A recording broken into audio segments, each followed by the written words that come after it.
when you want to talk, so you just Assalamu alaikum wa rahmatullahi wa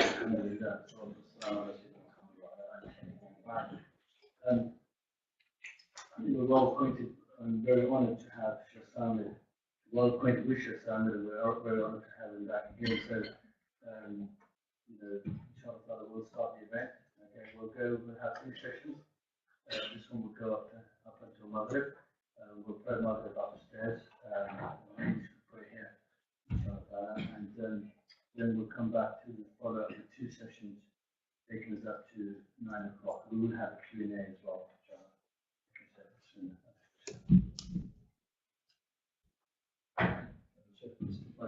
The books are there as you won't really need them in the lesson, okay? But they will help you, inshallah. Maybe you could use them all. There are terms that you listen to, so you could check. But it's more for you to follow up reading them. And they haven't been printed before, so it's quite exclusive to this course. Alhamdulillah. السلام عليكم ورحمة الله وبركاته. بسم الله الرحمن الرحيم. الحمد لله رب العالمين. الحمد لله حمدا يوافي نعمه ويكافئ مزيدا. يا ربنا لك الحمد كما ينبغي لجلال وجهك وعظيم سلطانك. سبحانك لا نحصي ثناء عليك أنت كما أثنيت على نفسك. نستغفرك ونتوب إليك. أفضل الصلاة وأتم التسليم على سيد الأولين والآخرين وعلم السابقين وقائد الغر المحجلين وسيد ولد آدم أجمعين. اللهم صل وسلم وبارك عليه وعلى آله الغر الميامين وأصحابه نجوم الدين ومن تبعهم بإحسان إلى يوم الدين وعنا معهم برحمتك يا أرحم الراحمين. اللهم لا سهل إلا ما جعلته سهلا وأنت تجعل الحزن إذا شئت سهلا. اللهم انفعنا بما علمتنا وعلمنا ما ينفعنا وزدنا علما وفقهنا إذا علمتنا. Inshallah, in this short session we'll speak about what we call in Arabic al-Qawa'id or the Maxims. These are very important to increase our knowledge. They are going to protect us of having certain mistakes. Now, nowadays you may see some people, they may have common mistakes or major mistakes, in their way of understanding certain verses of the Quran or certain verses of the Hadith, or when they deal with certain aspects, of fiqh, they are going to be mistaken completely, because they go against these general rules. As a matter of fact, everything in this life, it has its rules, and anyone goes against these rules, even though he may sound for himself, as, or she may sound for herself as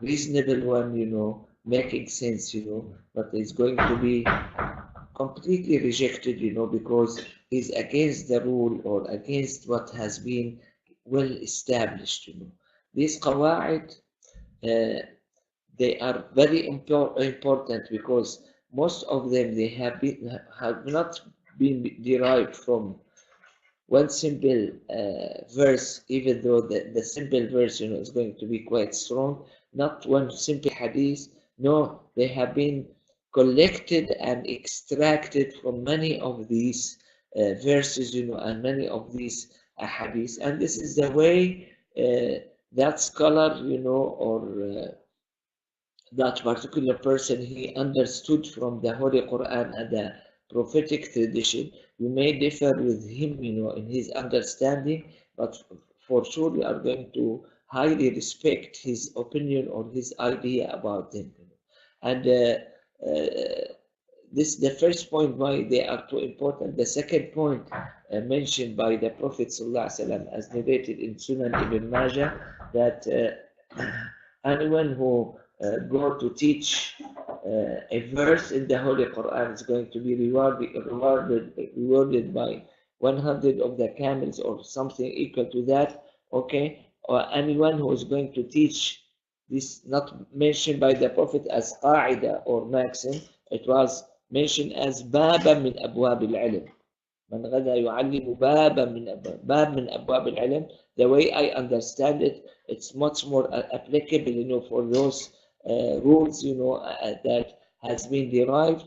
And when the Prophet ﷺ, he related them to knowledge, that's mean they are going to be applicable for all aspects of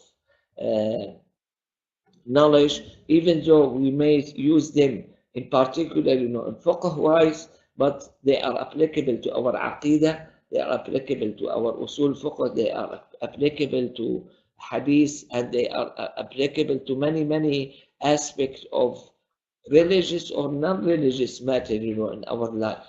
And whoever, you know, go in the morning, you know, to teach باب من أبواب العلم, or a rule or a maxim of them, is going to be rewarded 1,000 times. You see, this is tells you about the difference, you know, between the great verse, you know, of the Quran and these maxims, you know, that they have been multiplied by 10, you know, by the Prophet ﷺ in speaking about the reward. For sure, a person like me, you know, he doesn't have the authority to speak about reward except when he relates himself, you know, or herself to the Holy Quran or the prophetic tradition. Whereas when the Messenger of Allah, he spoke up about them, it tells you a lot.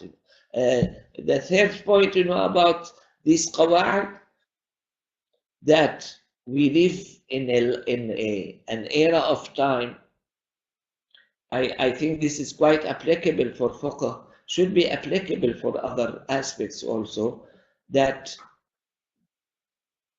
firstly, Imam Abu Hanifa and the others, they did establish their rules, they did answer many of these questions, which in my view at least made the whole Muslim community or nation, they are sufficient, you know, for in their knowledge, you know, and how to handle things, you know, for 1200 years or so. But nowadays, since we have this maximum opening, you know, and everything, you know, in medicine, in computer, in many other aspects, communications, you know, and many other aspects, you know, of the life, we feel ourselves as Muslims in real need, you know, of answering this question. What I'm trying to say, for more than 1200 years, you know, this question given by someone, they are going to be answered easily and quickly, you know, by what has been mentioned by these previous people like Abu Hanifa and the others. But nowadays, it's not the case at all. This is, if you share with me the same idea and you accept it, you know, we are in an era of massive opening, you know. I look at the humanity, I may be right or wrong, you know, since the creation of Sayyidina Adam till, let's say, 100 years ago, did not has the matters that we deal with them nowadays, you know, for the last 100 years. You got my point?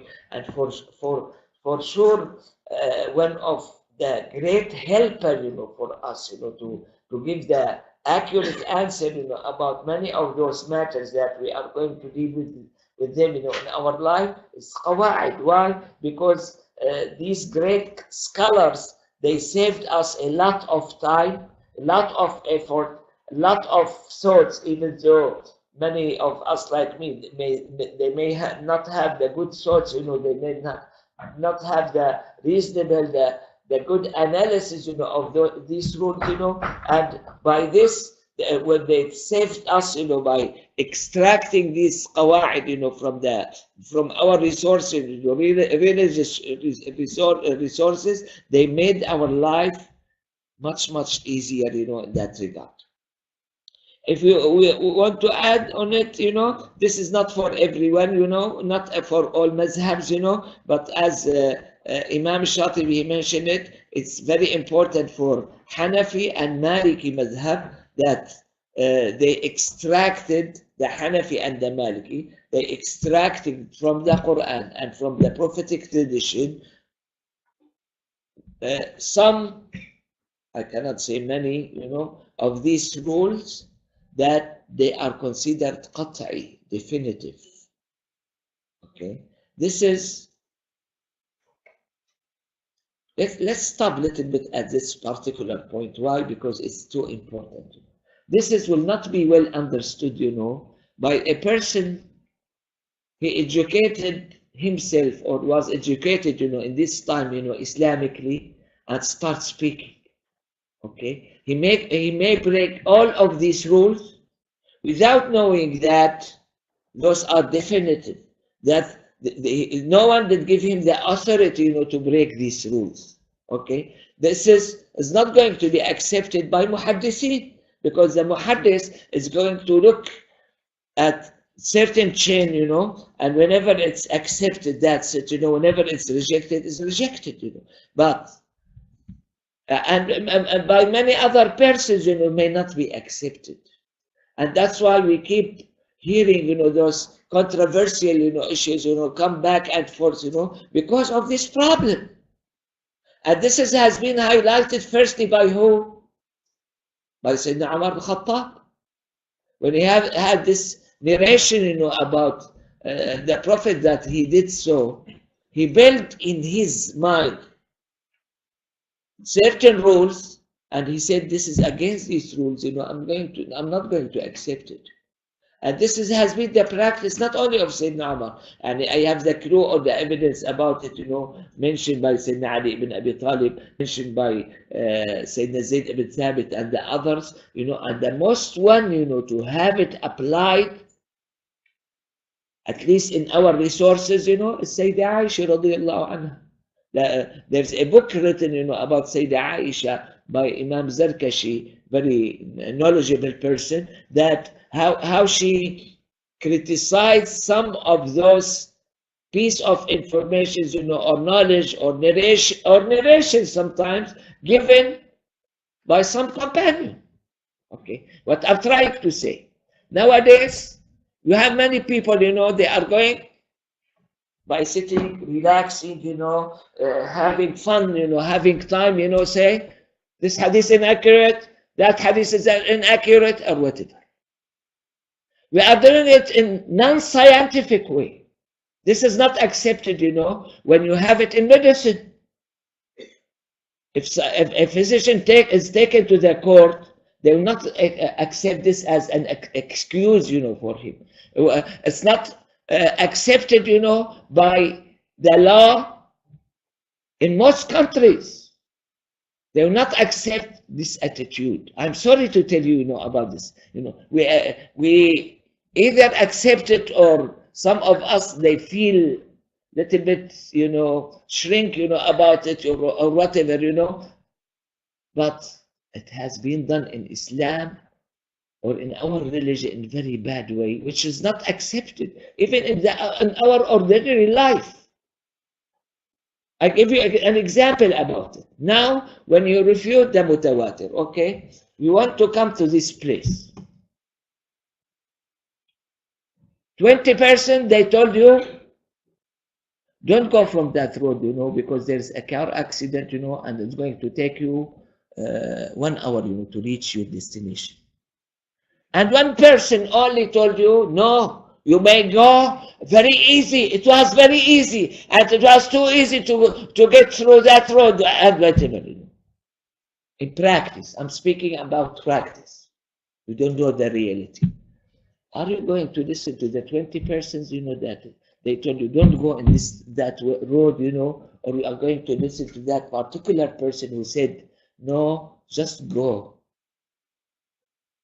Okay, when you apply it to medicine, when you have 20 physicians, they told you your son or your child need a surgery, and one physician, he told you, no need of surgery, we are going to treat him, it takes him, 6 months, and he's going to be cured. Are you going to wait 6 months, or we are going to make the surgery tomorrow?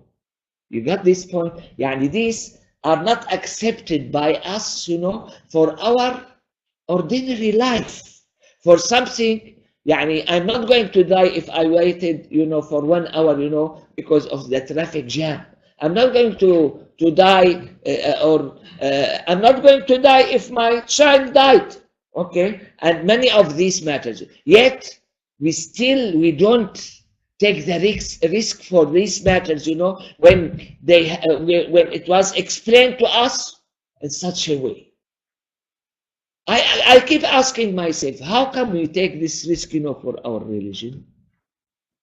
Is it a good idea now to pray Maghrib? If a person, come, I told you, according to my standard, the sun has set, and you may pray Maghrib, and the bulk, of the audience, they told you, no, don't pray Maghrib. The sun hasn't set. What we are going to do? The reasonable matter of it, I'm going to listen to the bulk of people. I'm not going to listen to one person, even though there is very trivial, very remote possibility that that person was right. But I'm not safe. I'm not safe, by listening to him. When in all of these examples that I have mentioned, firstly, I'm not safe. Secondly, I'm not going to take the risk for them. You got this point? This is very important. I'm not telling you, all of your people, be dumb, be stupid, just close mind, close ear, close eyes, and don't listen to anyone. No. I'm not telling you. Take it in scientific way, in academic way, in the way that you handle your life by. Okay? If you have one of your relative, did not have good care, of his life, he spent a lot of money and bankrupted, he did not take care of his children, did not take care of his spouse, and did not take care of this and that, how you are going to look to such a person? Even though he's going to put it under the umbrella, of freedom, I may do whatever I want to do, okay? Do you accept this, Personally, I don't accept. Okay? Why? Because that person destroying himself, destroying his family, destroying everything. Okay. Here comes the most serious question, about it. This destructive action, okay, at least in my view, which was done by that particular person. His life, for sure, I'm not that terrorist, but his life is going to be taken away within a few years, even though, regardless how good is he by handling or taking care of his life, his child is going to be taken away, by same period of time or little bit more or less, and you name it. But his religion is going to stay with him forever. Okay? Is it a good idea for me if I now pray Maghrib, to have been faced by Allah subhanahu wa ta'ala, telling me, that your Maghrib was invalid completely, because you prayed Maghrib before sunset? What was wrong, with me? What drove me, to pray Maghrib now?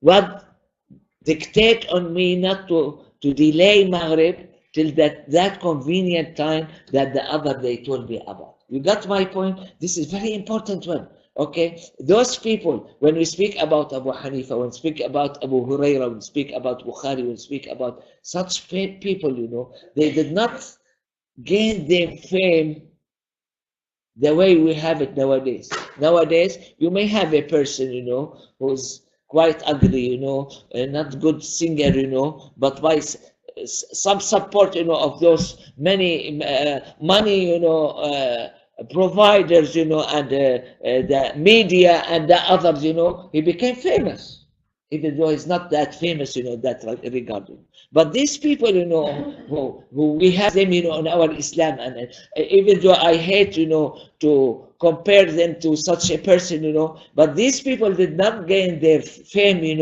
out of these matters. They didn't gain their fame, from something else. I should ask myself, why Abu Huraira, is that famous, in narration, not Sayyidina Abu Bakr as-Siddiq? Do you think Sayyidina Abu Bakr as-Siddiq is much better? Yes, I think Sayyidina Abu Bakr as-Siddiq is much better. But it's a matter of specialty. or if you permit me, it's a matter of art. There's an art of narration. And Abu Huraira was excellent, in his art of narration. Okay? When you take it to fiqh, this is my opinion, I may be completely wrong. Perhaps Abu Hanifa, I may differ with many of the Hanafi people. He is not that good, in the art of narration, but he's very good, in the art of fiqh. You got my point? Yani, nowadays we respect the specialty a lot.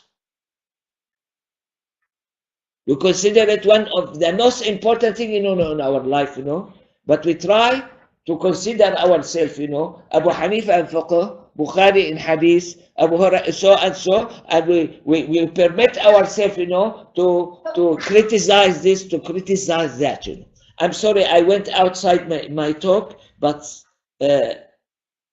this is very important point. We suffer of this point, all the time as Muslims, and the best way to control ourselves, not to go in this such way, is that the talk or the subject that we have nowadays. Okay, and this is, as a Muslim, you look at it as one of the most important point in your religion. Why? Because in Islam, you have many of those, not all, many of those rules or maxims, they have been mentioned in the Holy Quran. Okay? That's mean Allah subhanahu wa ta'ala, by these people, who are really great people, He kept for you these great rules, and made them available for you. And up till now, perhaps hundreds of years, after it, when I travel from China to US and in between, you are not going to find any differences, in the Holy Quran. You are going to have difference in opinion in fiqh, because some they are Hanafi, some they are Maliki, some they are Shafi, and you name it. You may have different opinion about hadith. You see, this is one of the greatness of Islam, that Allah subhanahu wa ta'ala, by His predestination and by the way it works, it made it, it was made available for us, for our time, for times before and for times after.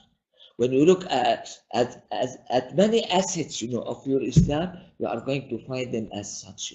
Your prayer, I have heard some people, they criticize Islam badly, Why? You have Shafi'i, Hanafi, Maliki, Hanbali. Yes, we have Shafi'i, Hanafi, Maliki, Hanbali. But at Hanafi, sorry, I did not mention Hanafi. Okay, when you compare these madhabs, how much of these facts, or how many of these facts, they are the same at it, and how many they have some difference in opinion, you are going to find roughly, I'm not going to give you exact number, 90%, of the matters, they have been accepted, by all madhabs. All madhab, they said, you cannot pray before sunset, you cannot pray Maghrib before sunset. All madhab, they said, the Maghrib is 3 rak'ah. All madhab, they said, the quality of the rak'ah is going to be standing, then bowing, then prostration, then this. You see, all of those matters, you are going to find them. So to try as a person, to fish among them, I try to find my way, I try to compete with them, I try to show myself, as equal to them, in these matters. Again, don't misunderstand me. I'm not telling any one of your people, to be stupid or fool, or put aside his intellect, but use your intellect in the scientific way. Okay, anyone who is intelligent, when he uses his intelligence, in scientific way, even though he may attract some people, about it, because we have our youth, you know, in our time, you know, they are interested in certain factors, you know, they are interested.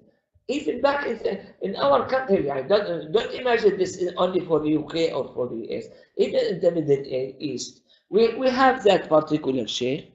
Okay, people they love him a lot. Why? Because in each dars, he's going to make them laugh. Okay. For them, this is very important. Why? Because I'm sorry to tell you, you know, most of the shuyukh, they are quite mean, you know. They'll give their lecture, you know. They are going to shout at people. They are going to do this. And that person makes them laugh. Okay. This maneuver, I highly respect, you know. But does it have anything to do with the scientific measurement of it? You know? Do we apply it to our life? When you know that that particular physician is the best one to treat your son or your child. But really he is tough person, is bad person, is going to scream at you, and what you are going to do? I think the intellectual one is going to sacrifice all of these points, you know, to achieve the benefit of that. But I'm not telling you that this is legal or this is accepted, but this is our reality, you know. You have many attractive measurements, you know, to attract our people or the youth, you know. But many of these attractive measurements, you know, they are not scientific. Even if you feel happy, you know, about it, if you feel relaxed, you know, about it. So this tells us, you know, I should thank all of your people, you know, to be here, you know, because apparently you want to have the scientific way of analysis. Even though this short handout that you have is going to speak about rules in fiqh, but I think, as I said in the introduction, they are going to be applicable for all aspects of Islamic science. You have essentials, you know, in the tafsir, you have essentials in hadith, you have essentials, you know, in tasawwuf, okay, and you have essentials, you know, on many of these aspects. And you should look after yourself. When you want to speak about any of these points, you know, either you are scientific and academic, you know, and even even in some time I may differ with you, you know, I have different opinion, but I cannot help it. I should respect you. I'm sorry to tell you, this is my experience. When someone did not speak scientifically, and that person, inside myself, I'm not going to respect this person at all. Even if I have very well built, you know, idea what that person is going to be broken down dramatically, you know, when I listen to him, you know, speaking about certain subject, you know, not in scientific way. Whereas when he speaks in scientific way, even though I may differ with him completely, you know, have complete different idea about it, I feel that he is mistaken, but I should respect him inside. Okay. What I'm trying to say, everything in this life, it has certain rules to be achieved. When you take these rules, you know, whether you are right or wrong, it's a story. When you take different rules, whether you are right or wrong, it's a different story. And if I want to sip, you know, from this cup and I put my hand here, you know, everyone is going to laugh at me because this is not the way. I may have some miracle, you know, to have the cup come there, you know, and have the possibility of it, you know, but this is not the physical, ordinary way to achieve these matters. This greatness in handling matters, from where did we get it? Even though the Prophet ﷺ, he was the greatest person, you know, to build up, you know, the belief in Allah subhanahu wa ta'ala, the complete reliance of Allah subhanahu wa ta'ala, that Allah subhanahu wa ta'ala not under our, not a subject, you know, to our rules or whatever. When you look at his life as a human being, sallallahu alaihi wasallam, you are going to find him have the simplest life. You don't see those miracles that when we speak about the other prophets. You look at his miracles, most of them they happen among his people, you know, among the beloved person, you know, to have barakah in food, to have barakah in drink, you know, to have this one cured or whatever, you know. It did not take place as a challenge, you know, and going to challenge everyone, you know, and show everyone. And the exception of this, of his miracles, you know, they are the Holy Quran, and when you have the moon split, you know, and everyone observe it. And this simplicity, you know, in his life, firstly, this is to establish it, you know, for our life. Secondly, don't imagine it's easy, you know, to be scientific, you know, and to be simple. It's not easy at all. It's one of the most difficult matter to have in your life, and you are going to find the combination of them, you know, in all aspects of his life, sallallahu alaihi wasallam. Sorry, I spoke a lot, you know, about this. The last point, you know, at least in my experience, for sure I don't have the broad experience of it, you know. We spoke about the importance of the Quran for those rules, you know.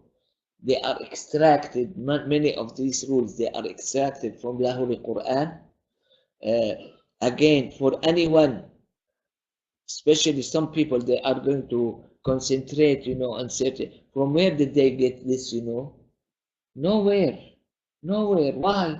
Why nowhere? Because this has been built on from different stories mentioned in the Quran, different stories done by the Prophet ﷺ, different statement in the Holy Quran. So you cannot pinpoint that this rule has been taken from this, you know, or that. That's why I feel when you are asked, you know, about the evidence, you know, about these rules, you know, and they put for you in your hand out or elsewhere, they put the evidence, you know, and don't hesitate, you know, about taking that evidence, because this is at most is going to be considered one of the evidences, not everything. And that's why Imam al-Shatibi, when he mentioned about these rules, what did he say? He said they are definite. I'm going to give you example. I hate when I was younger, you know, I used to hate the theory a lot, you know, and love the practical examples, you know, of it. You know. I'm going to give you an example. This is my understanding. I'm not going to relate it to anyone, you know. If I'm wrong, you know, I am here ready, you know, to say, sorry, I was wrong, you know. If anyone give me, but I cannot give one proof, you know, about it. The Prophet ﷺ in general, he was very excellent, you know, in clarifying the obligations, you know, and prohibited matters. But what I'm trying to say as a rule, he used to cut them down to make them the least. You have the proof about it, you know, the thorough proof, you know, in prayer. I think most of the audience, or all of them, they are familiar how the Prophet ﷺ cut down the number from 50 prayers to 5 prayers, you know, in quantity, not in quality, because you still rewarded, you know, of 50 prayers. In my understanding about the whole life of the Prophet ﷺ, I'm going to tell you, this is not only in prayer, you know, it's in all obligation and in all prohibited matters, you know. The Prophet ﷺ used to cut them down.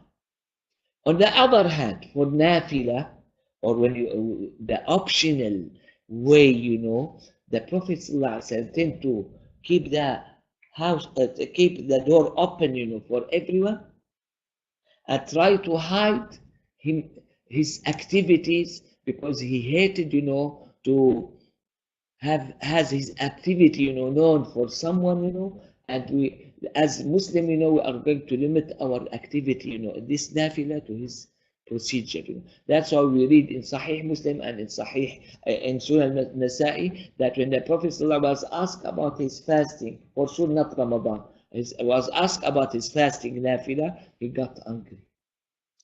The first question came to mind, why did he get angry, He got angry because he doesn't want people, doesn't like people, to be just restricting themselves, to his attitude, of his practice, of fasting. He would like to leave the door open. Okay? So, if someone asks me, give me the proof, about this, give me the evidence, about it, to be honest with you, firstly, I may not be able to give the evidence. This is my understanding of the life of the Prophet ﷺ. This is my understanding of his behavior. Then I may say, whether you believe me or not, this is a collective result. It came from different events, in the prophetic life, that I'm going to understand it, in this way. Okay?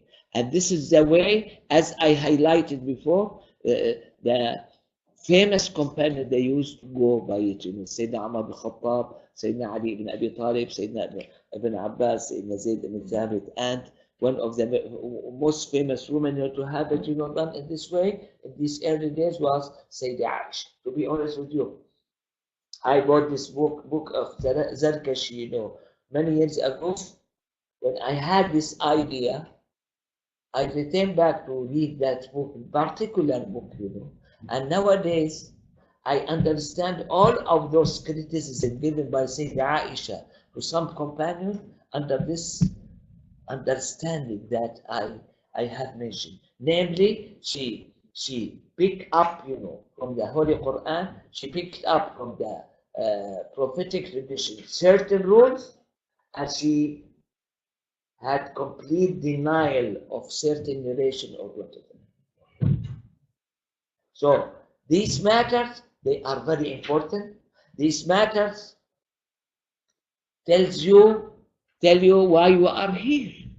Why did I come, this time, to listen to this lecture? Okay, I think you came to listen to this lecture to understand how the scientific way, one of the best scientific way, to adjust or to judge many of these matters is to understand the rules, about them. The last point, about it, still saying the last point and I keep speaking. I look at these rules as a step or intermediate, between the essentials, which we call it in Arabic usul, and the bulk or the material that, or the piece of science or the field of science that we are speaking about. In fiqh, okay, you have usul fiqh and you have fiqh. In between them, you are going to have what? Those bases. Okay, in tafsir, same thing. You have usul tafsir, you have detailed tafsir.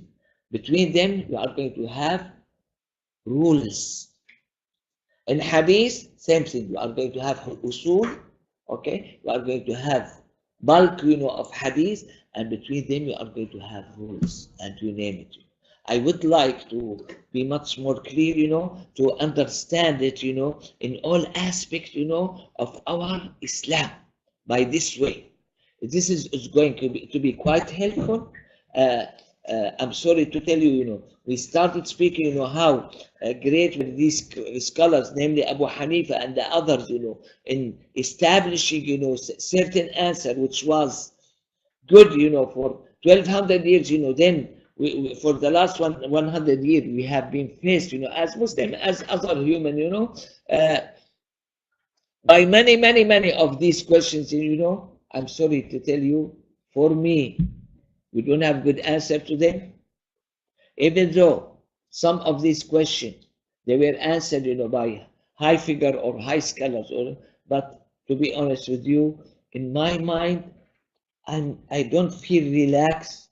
I don't look at them, answered the scientific way I would like. The rules that I have mentioned in fiqh, they are going to be quite helpful, about them. Now come the controversial question. Are you going to give an answer according to these rules? I know about a famous scholar, very famous scholar, in certain areas of his different books, he said no. In one area that I know, he said yes. Is this contradict with each other? In my view, no. They don't contradict. Why? Because in fiqh, because that person was speaking about fiqh. In fiqh, when you want to be Hanafi or Shafi'i, firstly you should have massive way, of looking about finding, the answer of that question that you have in these books. I have heard from some shuyukh that when you don't find, that means you are handicapped or you are significantly, beyond the limit of it, because those highly educated shuyukh, they are going to find it. I think this was 100% applicable, before this time of massive opening that we have. After it, I think you are going to find certain questions, that has been asked to you or in your community or elsewhere, that you cannot find an answer for them in the books. By this, personally, I am going to find myself, quite helped, by these common and general rules given to me. Okay, I may build some of my answers, according to them. And the first one to use it was who? Was the one who was quite supported, by revelation all the time. The Prophet ﷺ, when they start speaking about zakah, he spoke about camels, spoke about cows, spoke about. Then he was asked about horses and answered. Then he was asked about donkeys. And he said, I don't have anything except this al-ayatul fazzatul jami'ah. You see, you may consider this as a rule, that we have this verse which is looked at as maxim, as common rule, فَمَنْ يَعْمَلْ مِثْقَالَ ذَرَّةٍ خَيْرًا يَرَهُ وَمَنْ يَعْمَلْ مِثْقَالَ ذَرَّةٍ شَرًّا. Okay. As if the Prophet ﷺ wants us, to establish, at least for sure, not all of us we are going to be capable of doing this, at least for those who are specialized in such field, he wants us to train ourselves, to get the knowledge that not everything, you are going to find the definite answer about it. You may have something similar, you may have something under the general rule, you may have something against the rule completely, and you name it, okay? And this is not only in Islam, this is even in the modern sciences, you may have a question, in my field, in medicine, you may have a question, that will be never answered, by any of those textbooks, that you have in medicine. And well, as a physician, it's not accepted from you to say, I'm sorry, I don't know. You should find an answer, to this problem, And the patient is not going to accept from you to have silly answer, or whatever, or those of answer that goes, by the advocating, or the accepted way, by many of us, which is not scientific, because it's not going to be helpful to the one who is in that particular matter. The last point, we spoke about Quran, okay? We spoke about how very famous scholars from their companion and those followers, they consider Quran as the first resource, for all of your problems. To be honest with you, when I look at Quran, I don't find the answer, for those detailed masail that raised up, by different scholars or different persons. How come they put the Quran at first? They did put the Quran at first because they derived certain common rules, and they are going to judge it, according to these rules. Okay, when you are incapable of doing this, you should highly respect those. I'm sorry, I'm going to be incapable. If I know the Quran, I have the copy, at home, and I have finished, Khatam 3 or 4 times. Am I going to be equal to that person who is quite smart, highly educated, massive exposure to people, has been asked many questions, and he keep reading the Quran all the time? Okay, this factor we cannot deny it. It may be pronounced much more, in certain fields, on knowledge than the others. It's a matter of exposure. That's why in medicine, when you have all of this theory to given to you, will not be accepted if you are not trained.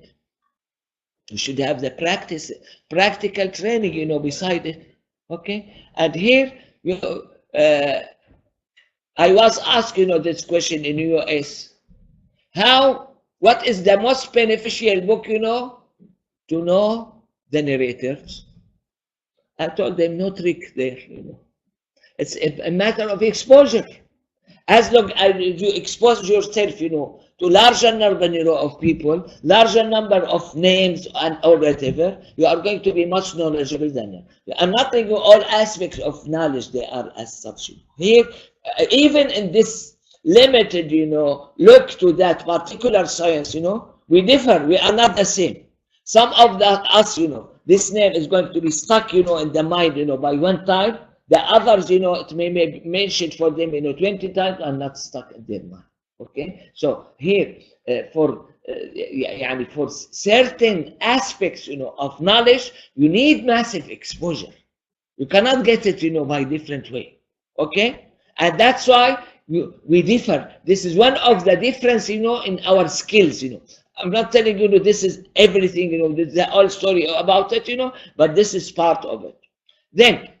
In hadith, do we have something similar to Quran in this matter? Yes, we the best resource, in my view, is going to be Al-Arba'un Nawawiyah.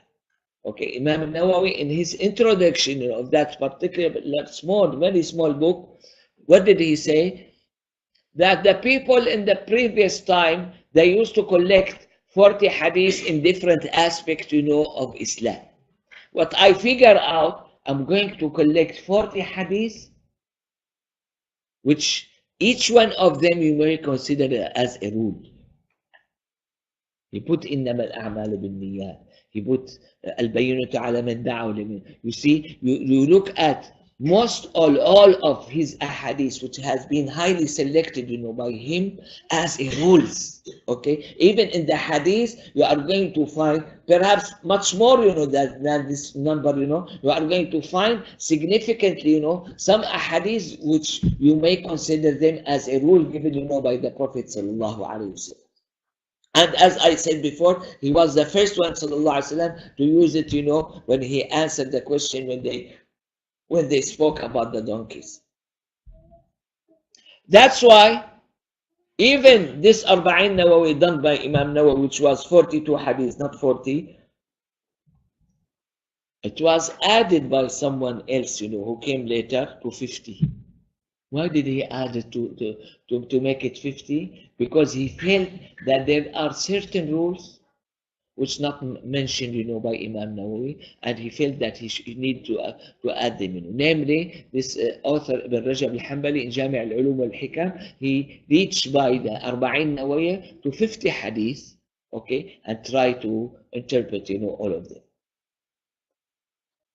Inshallah, the very last point before going to Maghrib. These rules, differs from one madhab to another. In Hanafi, since you have istihsan as a factor, as a major resource, of ijtihad, that's mean all of these rules that mentioned according to Hanafi, you are going to have it, as in high probability, perhaps 90-95% or whatever. But you hardly find any of them is 100%. Why? Because you have exceptions, of these rules, in most of these, rules that you have. That's why you have this book, famous book done by Shaykh Mustafa Zarqa, rahimahullah, one of the latest highly educated, faqih. He is going to mention about his father, this was the book of his father. Each rule he's going to mention, under it, the cases that fit that rules, and after that he's going to mention some few of the exceptional, matters, of that particular rule.